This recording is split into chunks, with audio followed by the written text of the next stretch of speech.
What's up, guys? It's Mark. So today we're going to talk about how we built these shaker styled drawer fronts and cabinet doors. Now, to be honest, I hadn't planned on releasing a video on this. I had never done this before. I wasn't sure if these things would come out at all, but they ended up coming out really nice, and I made like 20 of them. So Tanya was like, why don't you just put together a video from what you do have? So that's what we're going to do today. I was a little worried because we've actually got like real cabinet makers in my family, and I figured if they saw this video, they'd be saying Mark did it wrong and I'm a disgrace to the family, and suddenly I'm Fredo from The Godfather. But anyway, stick around and I'll show you how I made it.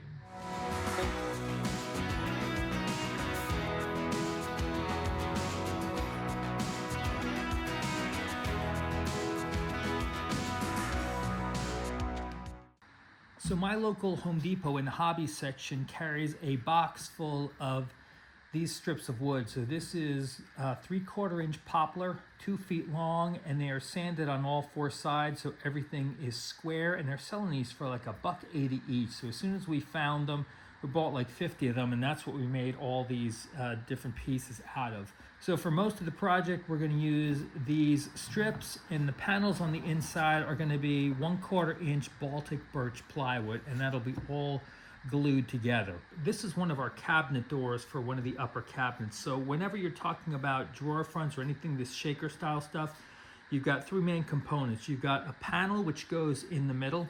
You've got a stile which runs the total vertical height of the drawer front or cabinet door, and then you've got rails which go horizontally between the stiles, and the rails fit into the stiles.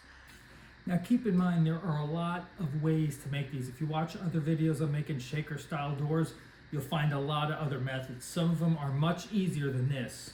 I know I've seen at least one channel that basically makes the frame out of some kind of material, and then they basically route a channel in here and they just glue the panel onto the back, and it looks great. I've seen other people that do something more toward like this, but they cut out a couple of steps. But this right here, that to me is a thing of beauty. But the truth is, if that wasn't there and you just had to patch it up with wood putty because you're going to paint over it, no one would know the difference. So you don't have to go this process. I'm going to just show you the way I chose to make it because I actually like doing this. First thing I did was I ripped these strips down to 2-inch widths. We've got some drawers, especially up top, that are pretty narrow, and I figured if these are kept at 2.5 inches, we're going to have basically no room for a panel in the middle. So I thought 2 inches was a good width. So I used my table saw to rip these down into 2-inch widths. Now at this point, my poplar strips were all cut down to 2 inches, and I've already got my face frames already done.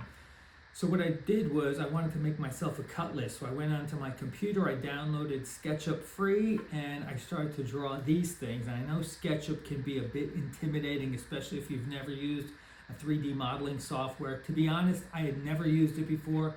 I had to go away on a business trip, and I was literally in a hotel one night, and I just decided I was going to turn off the TV and play with SketchUp for like 3 hours. I drew myself a cabinet, and I kind of got the idea how it works. So it's really not that intimidating. You just got to put a little time toward it. But what it does is it gives you really accurate measurements, and then I came up with a cut list for all my doors and all my drawer fronts. Now, in case you're like, screw that SketchUp crap, I'm going to show you how to do it by hand. So I have a drawer front here, and I've calculated that I need this thing to be 10 3/4 inches tall and 12 3/4 inches wide. So now we're going to draw this out. So again, we want this to be 10 3/4 inches tall and 12 3/4 inches wide. So we know that we've got 2 stiles, we've got 2 rails, and we've got a panel. And we want to calculate what the length of each needs to be.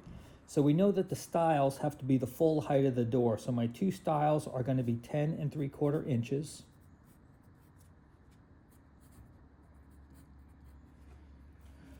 For the rails, we've got to take 12 3/4, which is the entire length here, and we've got to subtract the width of 2 of the stiles. Now, if you remember, this is 2 inches here, and this is 2 inches here. So I take 12 3/4 and I subtract 4 inches. That leaves me 8 3/4 inches, which goes from this point to this point. Now I've got to add in the length of the tenons that are going to fit into the stiles. So if you remember, we've got these 3/8 inch tenons.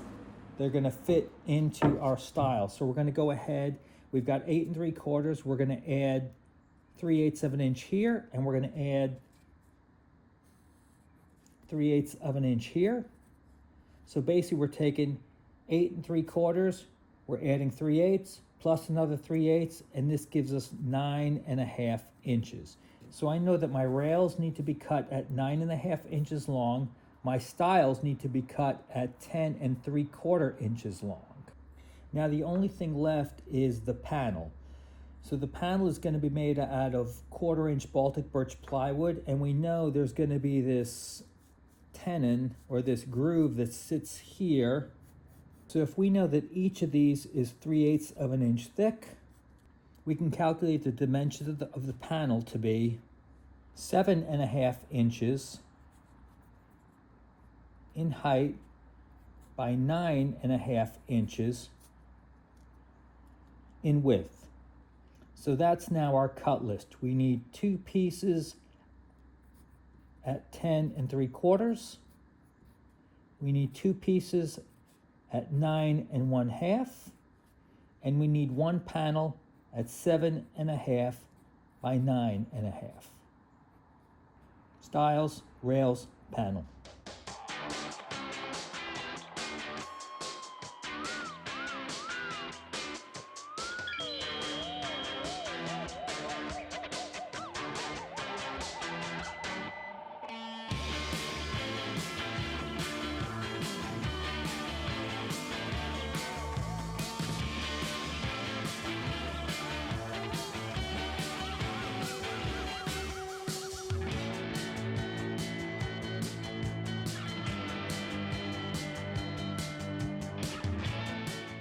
So we'll start by setting our blade at a height of 3/8 of an inch, which is the thickness of the channel that we want to cut.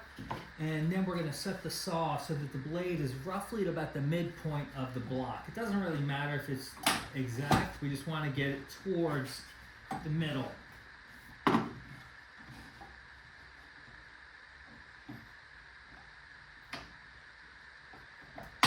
that's about right.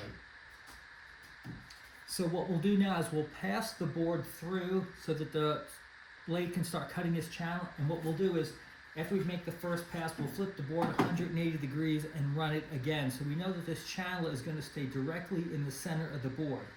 Then we'll do a test fit with this. Chances are it's going to be too tight. And once we see that, we'll move the fence just a little bit to widen the cut until we get a perfect fit.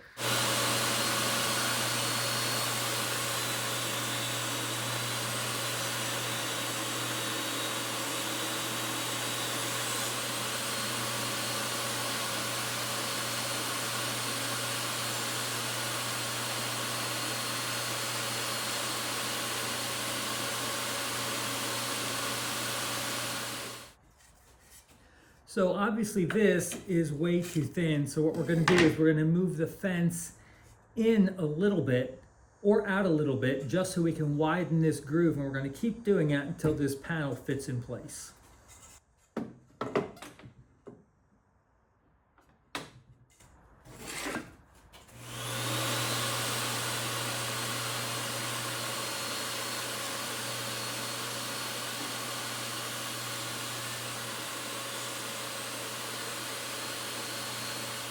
It's getting closer, but we still see we need a little bit more. So we'll do it again.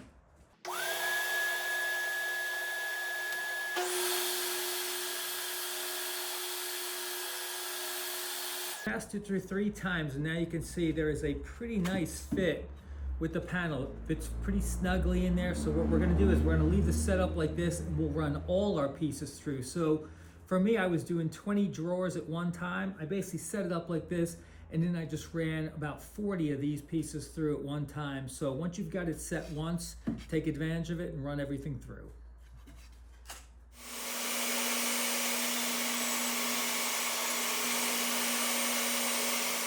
All right, so here's where things start to get a little bit tricky. So we've got all 4 pieces cut, we've got 2 stiles, we've got 2 rails, and we've got our panel. And we can dry fit all this stuff together without glue. And when we do that, it looks something like this. Actually looks pretty good. So this is what it will look like. Now the only thing you run into here is those holes. You're gonna have 2 on that side and 2 on this side where the rails meet the stiles. So you could leave it like this. If you glue it together like this and put some wood filler in there and sand it and paint it white, no one's probably ever gonna know the difference. But I chose to just go ahead and put the tenons in place because I like woodworking and I just like to be complicated. But I don't know if it really matters, but here's how I did it. So the first thing you got to do is set up your table saw because you're basically going to be cross-cutting this way. So you don't want to ride this up against the fence because anything that gets caught between the fence and the blade, the spinning blade, is going to want to shoot back that way, which is a huge safety hazard. So we basically put what's called an auxiliary fence. It's just a piece of wood that's strapped or clamped to the regular fence, and then we'll ride our workpiece along this miter gauge. And basically what we'll do is, let me get a scrap piece for you from my junk heap. We'll use this.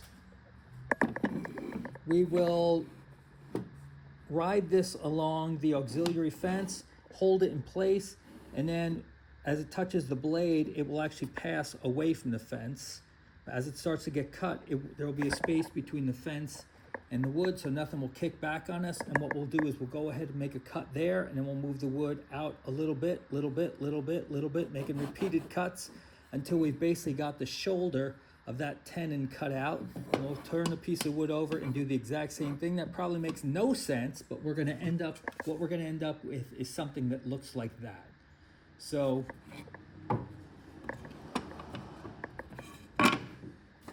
we'll basically start passing, how do I show this to you? It's really cool. We'll start passing the blade. We'll start cutting around there. And then as we move away, we'll move in a little more, in until we finally hit this block of wood.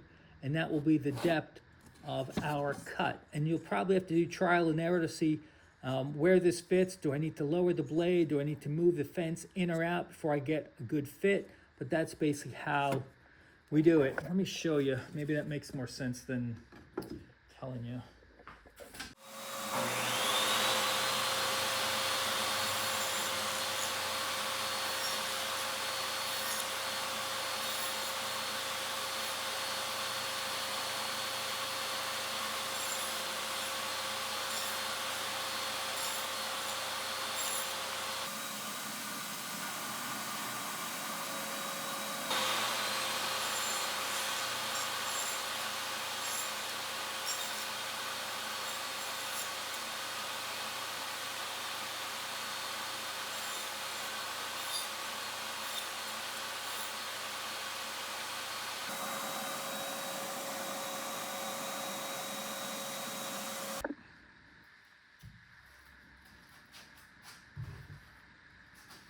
So the only thing left to do at this point is to glue everything. So I like to give it a dry fit just to make sure everything's gonna fit nicely together.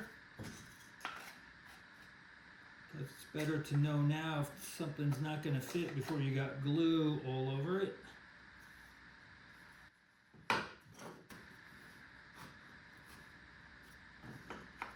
Yeah, that's it. So you'll see, because we went ahead and cut the tenons in place, we don't have those holes. We could fill up whatever gaps there are with wood filler.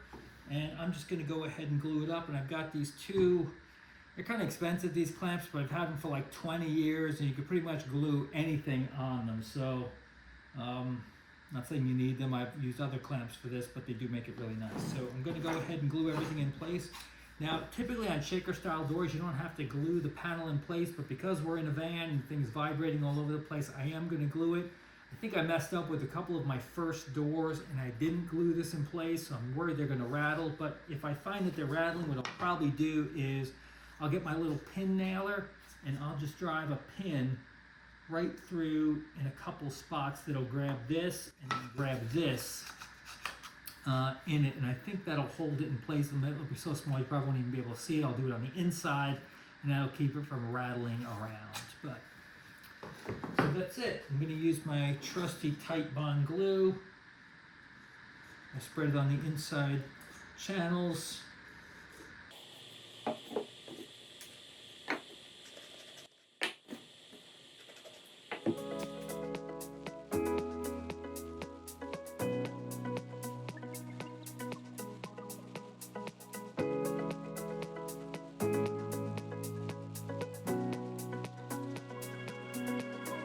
And that's pretty much it. I got these things connected to these, I love these black plastic things you get at Rockler. These square edges are really helpful for gluing up anything and keeping it square. The only thing you want to watch out for when you do these things is the wood can try to rise up, or the frame can bend on you, and you want to keep it nice and flat, but it's here, it's nice and square, so we're just going to let it dry, and then we'll sand it and we'll paint it.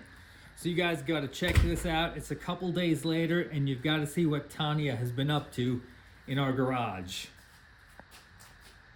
Is that awesome or what? She has literally set up a spraying tent in our garage, and then she has a table and a setup in here where she spray paints all the cabinets and all the drawer fronts. So they look amazing. She started switching from a roller to a paint sprayer a few days ago, and the difference is night and day. These are now sanded down to 320 grit, and then they are ready for a final coat. So everything is primed, ready for a final coat. And I think for the final coat, she's going to use this Sherwin-Williams oil-based paint specially made for cabinets, which I know is going to look fantastic when she's done. Ton of work. Glad she's doing it because I suck at it, but it looks good. Well, guys, that's it for today. I need to actually head over to the van to get some work done on the shower. I'm trying to finish putting the Curdy band. I'm trying to finish putting the Curdy band in today so we can start putting the tile in over the weekend and start getting this van done. Those cabinets will take a bit to dry, so I've got some time until I have to do those. But just a quick video today to show you how we built those shaker style doors. We're actually really happy with how they came out. So I'm actually going to link another video that I used to show me how to do those. This guy's video is fantastic. It's really well lit. He's got all the proper tools, and I think it shows you in a little more detail how to do the process we did. So I'll link that up above here somewhere. But that's it. We will be back hopefully next week with how we finish the shower and a couple other things that we're working on. If you haven't already subscribed to the channel, hope you'll do so. Leave a comment, give us a thumbs up. The way it tells YouTube to actually show our content to people. And that's it. So until then, we'll see you next time.